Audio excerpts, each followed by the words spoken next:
it's not like the Ramones where everyone's kind of got a costume on. And I guess, Elvis Ramone, you would know this firsthand, but with Blondie, it's the real people up there, and it's very authentic. Well, that's nice of you to say that. Yeah, my time with the Ramones was brief, and I'd been asked to join many times. I mean, I was with Tommy in the UK when they were on their tour with the Talking Heads, when we were touring with Television on our first UK tour. And Tommy at that time had told me he was planning on leaving the band. He just couldn't take everything, the politics, the pressures. And he really wanted to just become what he had set out to become, a producer. And I was asked to join back then, and it was always, Blondie was always going on. Finally, when I was asked to join, when I accepted, I should say, was a very strange time. Johnny refused; he wouldn't rehearse. I always make a comparison, like picking up a guitar for him was like picking up jackhammer. I mean, he was brilliant, but I don't think he wanted to know about rehearsing and things like that. He just kind of wanted an immediate transition from, at the time, Richie Ramone into me, Elvis Ramone. I came up with the name. I knew they were big Elvis fans. I didn't want to be Clemmy Ramone. So I said, hey, how about Elvis Ramone? And at the time, I didn't have my haircut like this. I had been playing with Eurythmics. I kind of had more like a DA. So I go, how about Elvis Ramone?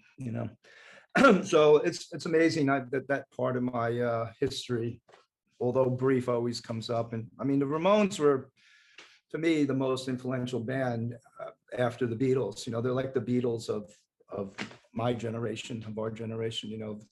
So influential.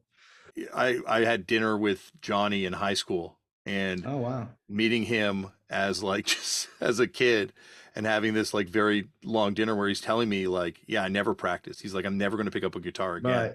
Right. I, Yeah.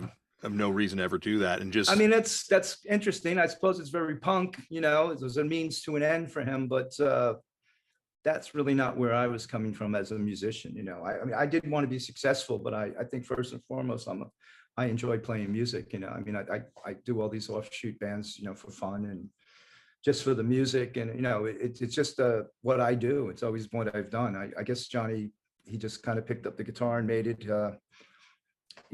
his entree into the world he wanted to be in without having to actually work. So I know, although it was hard work, obviously, with the Ramones. But I think Dee Dee kind of, for the most part, got kind of upset with when he branched out. He tried to be a rap artist, which was kind of a joke. But yeah, he didn't really want to be stuck in that sort of format forever, I think. And also, when I was in the band, Joey and I would talk about expanding things a little bit. But it was so weird sitting in the band because, famously, the two of them didn't speak to one another any longer. So Johnny would be in the front with the tour manager, Monty Melnick, and then I would sit in the next row, and then Joey was behind me, and then Dee Dee would be in the back. And I would just kind of really talk to Joey most of the time. We were friends, good guy. Yeah. And then the politics, between Johnny and Joey, it's just crazy.